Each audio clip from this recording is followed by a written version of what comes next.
أنا قبل كده صنعت العجلة اللي بتشتغل بالهواء دي كمشروع ممتع علشان أختبر مدى إمكانية أو عدم إمكانية المركبات اللي بتشتغل بالهواء. هي بتشتغل عن طريق تحويل الهواء المضغوط لحركة دورانية باستخدام اسطوانة هوائية وآلية الكرنك.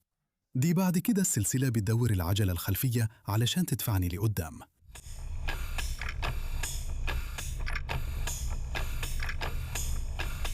وهي اشتغلت كويس جدا، بس كان فيه شوية مشاكل. في البداية محور الكرنك الرئيسي بيستخدم مسمار كتف بقطر 8 ميلي، والتصميم كان محتاج إنه الجزء الملولب M6 يكون عليه حمل، وده ما استحملش نص ضغط الاسطوانة المسموح به. من ساعتها بدلت ده بمسمار كتف 10 ميلي، ودلوقتي الجزء الملولب مش عليه حمل، يعني قطر أرفع جزء ضاع فعلياً، ولازم يقدر يتحمل القوة الكاملة للإسطوانة عند ضغط 100 PSI. وكمان علشان الكفاءة تبقى في أقصى حاجة لازم توقيت الصمامات يتظبط بحيث الضغط جوا الإسطوانة يبقى مساوي لضغط الهواء الجوي لما صمامات العادم تفتح، لأنه أي ضغط زيادة بيطلع من العادم هو طاقة مهدرة، وكان ممكن تستخدم لدفع العجلة لمسافة أبعد. علشان أعمل كده يا إما لازم أغير توقيت الصمامات حسب ضغط الهواء الداخل، أو أضبط ضغط الهواء الداخل وأخلي توقيت الصمامات ثابت. بعد ما فكرت شوية قررت أختار الحير الثاني، لأن قياس ضغط الهواء الداخلي كان شكله صعب والعجلة شغالة. عملت نظام الكاما والسويتش ده على عمود الكرنك علشان يقول الإلكترونيات إمتى تفتح الصمامات، وهو متظبط يشتغل على ضغط حوالي 35 ل 40 PSI. يلا نشوف الجهاز ده هيوصل لحد فين فعلا. دلوقتي عندي تانك الهواء على ضغط 100 PSI، وتم تنظيمه لحد 40 PSI للأسطوانة. المفروض ده يديني ضغط عادم حوالي 15 PSI، يعني قريب من الضغط الجوي على قد ما أقدر. فأنا متأمل إنه ده يكون اختبار مدى كويس. سيب تعليق في قسم التعليقات تحت وقول لي تتوقع العجلة دي هيمشي مسافة قد إيه؟ مش متوقع إنها هتكون مسافة بعيدة، بس ده اللي أنا هنا علشان أختبره. يلا بينا نبدأ.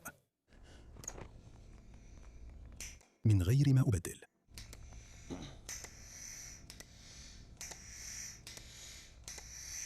بداية موفقة.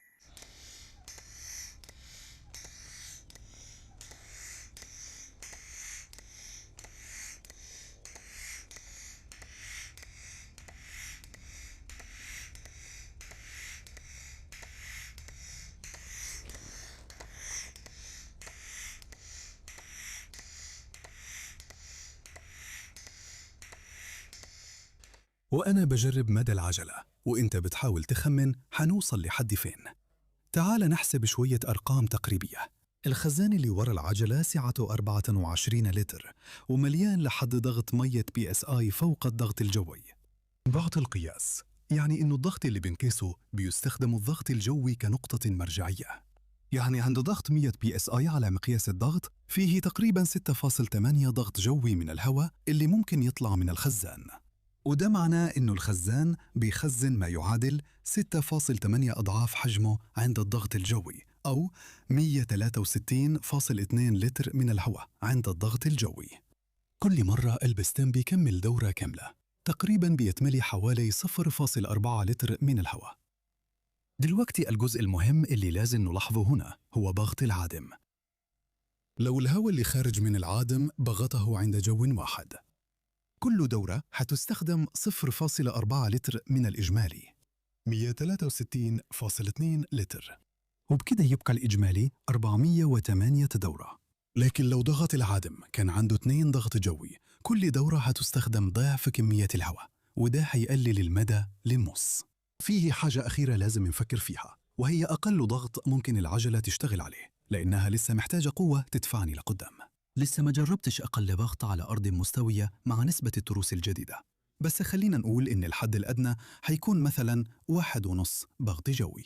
لما نطرح ده من الحجم المقدر هيبقى عندنا إجمالي 127.2 لتر من الهواء الجوي اللي ممكن يطلع من العادم. لما نقسم ده على 0.4 هيدينا عدد دورات تقريبي حوالي 318. دلوقتي كل دورة من البستم بتحرك العجلة مسافة إجمالية 2.15 متر. عشان كده تقدير تقريبي جدا للمدى ممكن يتحسب على إنه 684 متر. أيوة، ده أكيد التانك كله راح.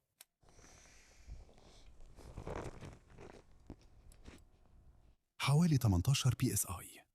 عشان أقيس المدى رجعت شفت الفيديو وعديت كام دورة عملها المكبس وضربت الرقم في المسافة اللي بيقطعها في كل دورة، وده إداني مدى إجمالي 640.7 متر، وده أقل بكتير من التقدير اللي كان 684 متر. ومش بس كده، أنا كمان ما كنتش بدي قوة طول الاختبار كله، كنت بسيب العجلة تمشي شوية من غير ما اديها قوة قبل ما ألف وارجع.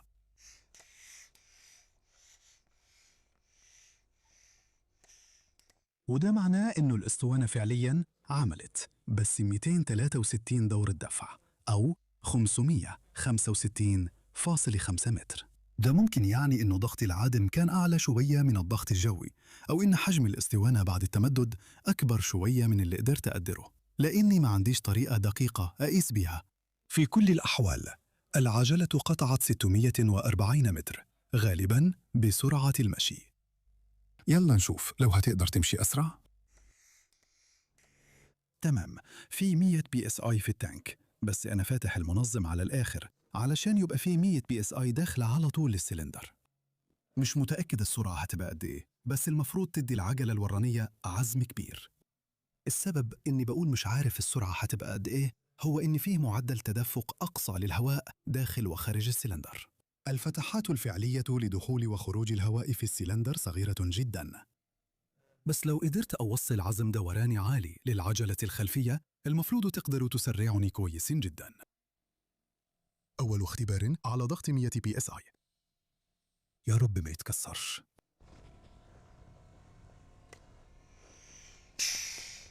أيوة كده تمام.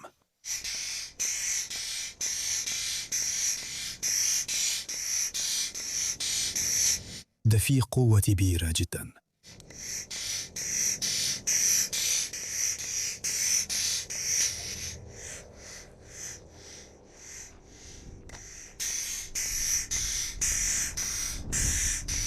بس فعلا تقدر تسمع ضغط العادم.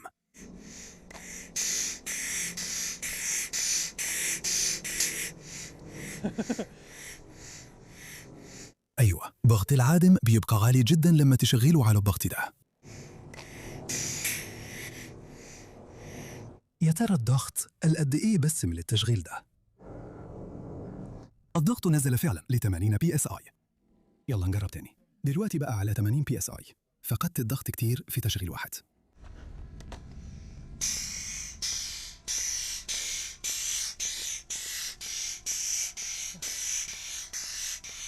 ضاع مني تاني.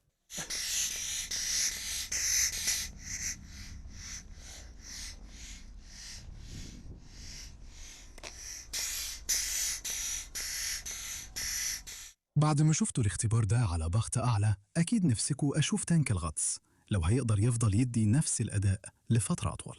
بس يلا نتوقع شوية حاجات. عند ضغط تغذية 100 بي اس اي كل دورة بتستخدم تقريبا لتر واحد من الهواء على الضغط الجوي.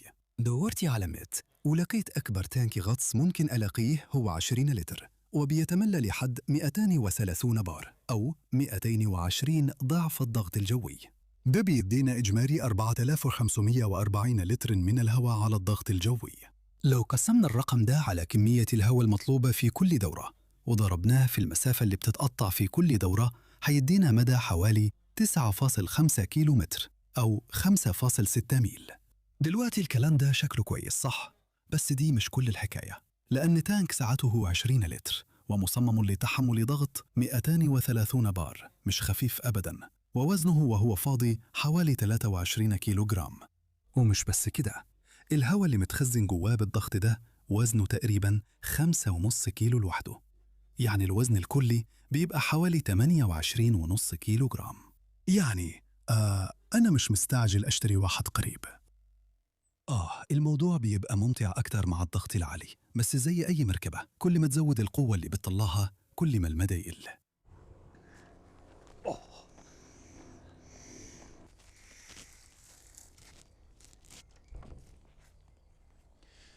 قبل ما أخلص الفيديو ده عايز أعمل مقارنة سريعة بين العجلة اللي بتشتغل بالهواء دي والعجلة الكهربائية اللي عملتها في البيت. تانك الهواء اللي ورا في العجلة اللي بتشتغل بالهواء دي وزنه حوالي 10.6 كيلوغرام، وبيديني مدى حوالي 640 متر. دلوقتي بطارية العجلة الكهربائية بتاعتي اللي هي العلبة السوداء الصغيرة دي وزنها شوية أكتر من 3 كيلوغرام، وبيديني مدى وأنا ماشي بسرعة حوالي 10 أميال في الساعة. بيديني مدى 38 مايل، وده تقريبا 100 ضعف مدى العجلة اللي بتشتغل بالهواء، وده بوزن تلتها بس. لو كان عندي بطارية وزنها نفس وزن تانك الهواء اللي في العجلة اللي بتشتغل بالهواء دي، نظرياً كنت هقدر أقطع مسافة 120 ميل بسرعة 10 أميال في الساعة. يعني تانك الهواء ده مش هيبدل البطارية الكهربائية بتاعتي في أي وقت قريب. وكمان لما أقارن البطارية بأكبر تانك غطس قدرت ألاقيه، هلاقي إن تانك الغطس تقيل تقريباً 10 مرات أكتر من البطارية، وبيخليني أقطع حوالي 7 المسافة اللي البطارية بتديني إياها بس. فمش شايف إن المركبات اللي بتشتغل بالهواء هتستبدل باقي المركبات بتاعتنا في أي وقت قريب. حابب أشكركم جدا على متابعتكم للفيديو ده. يا رب أكون قدرت أوضح لكم إزاي المركبات اللي بتشتغل بالهواء محتاجة تتطور بشكل يتخطى قوانين الفيزياء عشان تبقى فعلا مفيدة. بس يا رب يكون الفيديو عجبكم واستمتعتوا بيه.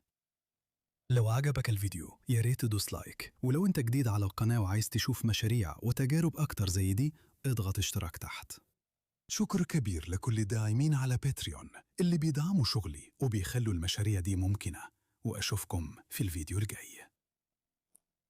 وبرضو أنا ما تكلمتش عن أداء العجلة الكهربائية، بس دلوقتي عرفت أنا هركب أنهي واحدة من دلوقتي ورايح.